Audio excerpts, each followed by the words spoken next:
A few years back, a small UK-based company called Unfringed came out with their first game, Zuuli, which I found to be a very strong showing, especially considering this was the designer Chris Briscott's first game, delivering a light drafting experience but adding a bit of extra depth to the formula by having you manage a variety of different animal abilities, special cards, and enclosures. Now, Chris is back with his second design, Molehill Meadows, keeping in line with the cute animal aesthetic and light gameplay, but this time tackling the not at all overcrowded flip/roll and ride genre. So I guess the natural question is, does Molehill Meadows do enough to stand out from the competition, or is it likely to be drowned out by the endless barrage of other titles that all broadly do the same thing? The basic gameplay of Molehill Meadows is pretty straightforward and very much in line with other peers of the genre. Each player is going to get an identical meadow map, and as cards get flipped, will have to draw their pictured Tetris-like shape on the map, expanding their tunnel network and trying to cover up various icons on the map with the goal of outscoring their opponents once the final card is revealed. It's all a pretty standard affair for a flip and ride, but much like Zuuli, Molehill Meadows adds a few little extra tweaks that take the gameplay experience up a notch or two. For the sake of balance, flip or roll and rides, or at least the ones I've played, tend to give each player the same map to start with, a la Railroad Inc.'s empty map or the identical streets in Welcome to.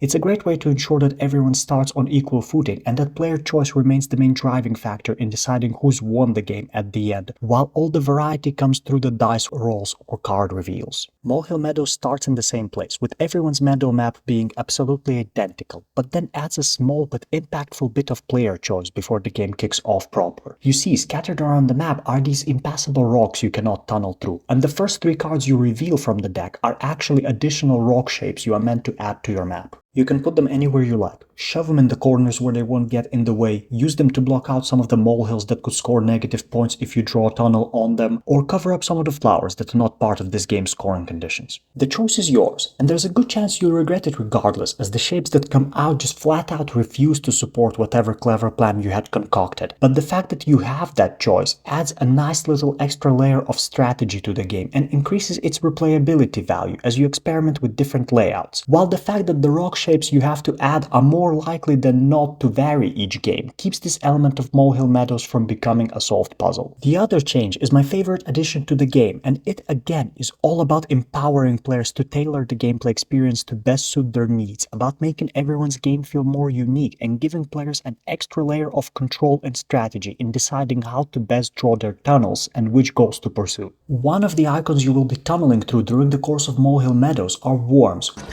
slimy yet satisfying, which are used to activate some special abilities, like drawing a shape on the card a second time, doubling the amounts of worms and coins collected this turn, allowing you to draw a tunnel that touches more than just a single face of a previously drawn tunnel, or, my personal favorites, allowing you to draw an additional 4 or 6 square shape. The catch here is that you start the game with none of these great powers being available to you and have to slowly power them up by tunneling over worms and assigning them to the powers that seem most appropriate to your game plan. This obviously creates some divergent gameplay between everyone around the table, as each player will judge different abilities to be more useful to them than others, while simultaneously opening up more room for experimentation from one game to another and making the experience of playing Molehill Meadows more flexible. Also, as you are not limited to using only one ability during a round, you get some extremely satisfying turns as you combine multiple powers for an absolute banger of a turn, ticking off multiple icons, collecting a whole heap of treasure, and really propelling your score forward.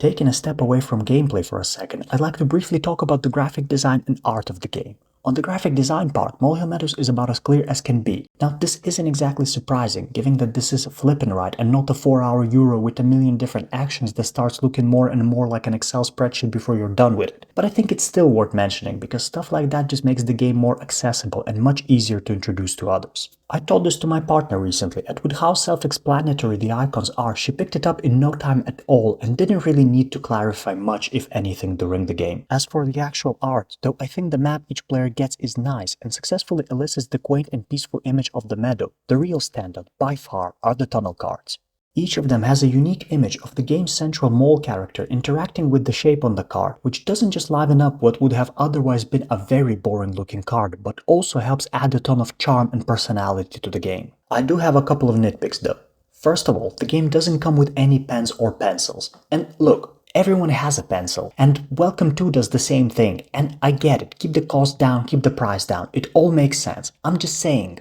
It'd be a lot cooler if you did.